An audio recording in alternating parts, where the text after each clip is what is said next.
అసలు మహాశివరాత్రి అంటే ఏంటి? ఎందుకు ఈ రోజును మహాశివరాత్రిగా జరుపుకుంటాం? ఇందుకు 3 కారణాలు ఉన్నాయి. అందులో ఒకటి, పురాణ కాలంలో దేవతలు, అసురులు కలిసి అమృతం కోసం క్షీరసాగర మథనం చేసినప్పుడు అందరికంటే ముందుగా హాలాహలం, ఘోరమైన విషం బయటకు వచ్చింది. లోకాలను రక్షించటం కోసం శివుడు ఆ గరళాన్ని మింగివేశాడు. అయితే ఆ రాత్రి శివుడు నిద్రపోతే ఆ విషం శరీరమంతా వ్యాపించే ప్రమాదం ఉందని గ్రహించి ఆయనకు నిద్ర రాకుండా ఉండటానికి దేవతలు, అసురులు కలిసి 5 జాముల కాలం పాటు ఏకధాటిగా ఆడిపాడారు. ఆ విషాన్ని తన కంఠంలోనే నిలిపి ఉంచడం వల్ల ఈశ్వరుడికి నీలకంఠుడు అనే పేరు వచ్చింది. అప్పటి నుండి ప్రతి ఏటా మాఘమాస బహుళ చతుర్దశి రోజున భక్తులు ఉపవాస జాగరణలతో శివారాధన చేయడం ఆచారంగా మారింది.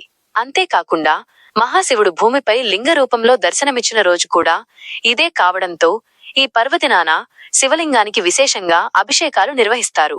ఈ వీడియో నచ్చితే ఓం నమః శివాయ అని కామెంట్ చేసి మా ఛానల్ ని సబ్స్క్రైబ్ చేసి ఈ